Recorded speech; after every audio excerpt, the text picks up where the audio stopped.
Welcome back to our series of NFL Weekly on Taste of Sport. Still going through our NFL off-season edition, obviously because it only being the 2nd of July, 4th of July coming up. It's not the season pretty much. So we're going to get straight into it with our first headline, which is the New York Jets reportedly pretty accurately being told that they are going to be the team for the NFL Original Series Hard Knocks this year.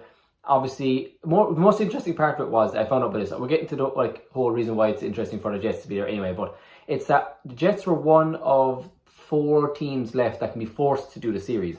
I didn't know teams could be forced to do it, but it was themselves, the New Orleans Saints, the Washington Commanders, and the Chicago Bears were the 4 teams left that could be forced to do it. Now, I didn't know the teams could be forced to do it, but the criteria that I found for teams to be forced to do it are that the team cannot be in the playoffs. If a team misses the playoffs the last 2 years, they can be forced to do it. If a team doesn't have a new head coach and they have not been on the show in the last decade. Kind of makes sense. The playoffs means that I guess you're more interested in the background. Obviously, teams have more drive to get into the playoffs. There's more moving parts, a degree than championship teams. The no new head coach makes sense because obviously there's so much going on there. It's not going to be as interesting to talk because there's no not really, I guess, any relationships between the player and the coach. So, and obviously not in the show last decade, it gives you a whole refresh of teams that are on it. The reason that the Jets are going to be so interesting is obviously because Aaron Rodgers coming over this offseason, the drama that was around that. You may or may not, we kind of know what Aaron Rodgers, either 0% or 100% you're going to get from. He's either going to really delve into the drama he had with the Packers going into this, or he's going to stay away from completely. You might not even get many one-on-ones with him, but there's so many interesting parts there. And again, going back to the Rodgers and Green Bay aspect of it, that apparently with this announcement, I know it's not officially announced yet, but the Packers organization are apparently very worried about what Rodgers could say and what could come out because of this. So that itself makes it so interesting for this to be the team going into. Obviously, they are Super Bowl contenders now because of the way the roster is, the way the offense is, with Robert Saleh there and obviously Aaron Rodgers coming over. So it will be pretty interesting. The Lions last year were interesting too, with Dan Campbell and all those characters in there, with Jamal Williams that was there, obviously very interesting all the time. But yeah, so that's the Jets are going. That's the first headline is Jets. The next is just this. Last week we touched on the new gambling rules going forward and how strict they're going to be, and they've pretty strict guidelines of what it's going to be with players suspended. But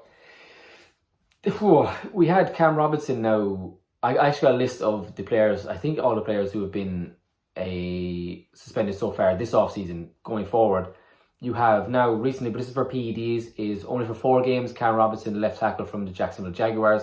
Then I'm going to go into the list of players who are suspended for gambling terms. You have Isaiah Rodgers, Rashad Berry, Demetrius Taylor, all indefinitely suspended from the Colts, but I think Demetrius Taylor is actually free agent as of now. They're suspended. Next, you have Nicholas Petit-Frere, the second-year now offensive tackle from Tennessee, for betting on other sports on the premises, but apparently I think he's appealing that because it's on other sports. But now the rules now say you're not allowed to bet on anything, other sports at all, as long as you're on the premises. You can get off the premises and do it. Then obviously before that we had Jameson Williams. These are all Detroit players, 4 Detroit players.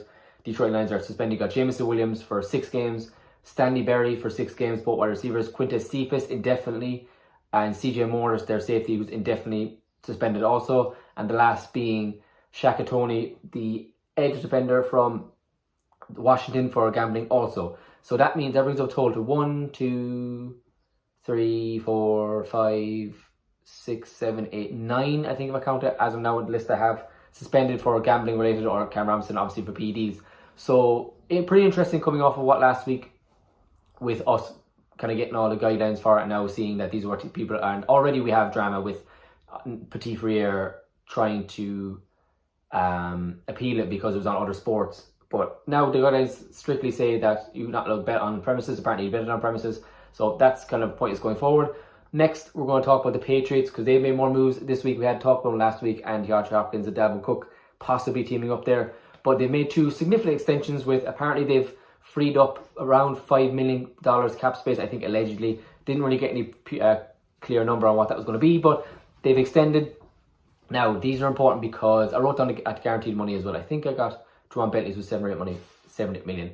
But they extended wide receiver Devontae Parker for 3 years, worth up to 33 million. It's not going to get there more likely with incentives, but 40 million of that is guaranteed. Then Juwan Bentley, linebacker, not star linebacker, but he's a very, very impact player for this defense. Bringing him back is massive for 2 years, worth up to 18.5 million. I think that's around 7 or 8 million guaranteed. So that's about just over 20 million, those two. But apparently it frees up cap space for bringing in the likes of DeAndre Hopkins. So while people see Devontae Parker, in my eyes, as people see him as obviously an extra receiver, he is a guy you are looking for with jump balls and stuff like that, similar to what DeAndre Hopkins is at this stage of career. But it's not a case of you got Devontae because you're not getting DeAndre. It's more of, one, it frees up cap space, but two, it also gives you a cushion if you don't get on DeAndre Hopkins with Devontae Parker still getting him back in. And he performed, he had a few weeks last year in his first year with the Patriots, where he did look good, but obviously with injuries and stuff. And it's interesting going forward what he's going to be. Could be also be a trade piece, maybe. Like it's not as simple as just signing him because you're not getting DeAndre Hopkins. That's definitely not how I see it. How I did initially see it is like, oh, maybe, but then I saw the cap space thing and it kind of made more sense. Juwan Bentley also I love because he's such an impact linebacker for us and came on leaps and bounds last week.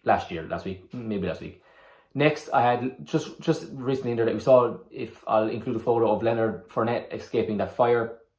His car pretty much exploded on the side of the road. Thankfully, he got out of it. I'm not going to go too much into the stats rating. Just thankfully, he got out of it safely enough. But it was a headline, so I want to touch on it so you'd see it because I want to get as much into as I can. Next is probably going to be the title of this, is the whole Antonio Brown situation where he's currently being sued by players and coaches of his AFL team, the Albany Empire, for reversing payments on wages, which is pretty disgusting and is not, his brand was bad enough. I've spoken at leaps and bounds on this and old podcasts before about how much I find him as a disgusting human being, what he's done so far, and just complete drama of what he's done. It's just, he's not making it much easier for himself, whatever, if it's because CTE or whatever it is, it's inexcusable at this point.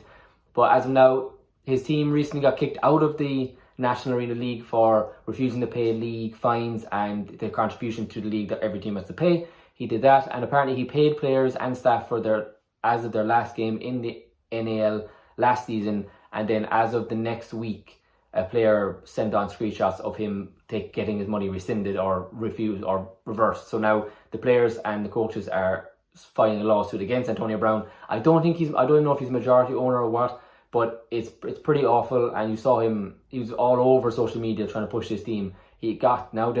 As soon as he's got there, they've got kicked out. Now these all allegations of not paying. So it's pretty bad look for him, as everything usually is for Antonio Brown at this stage of his career, where it's pretty bad for him, and he's not making it any easier. What could have gone down as one of the greatest wide receivers in NFL history. The Steelers, you can't get rid of what he did there, but since then it's just been awful. Take it as a Patriots fan who had him for 5 minutes.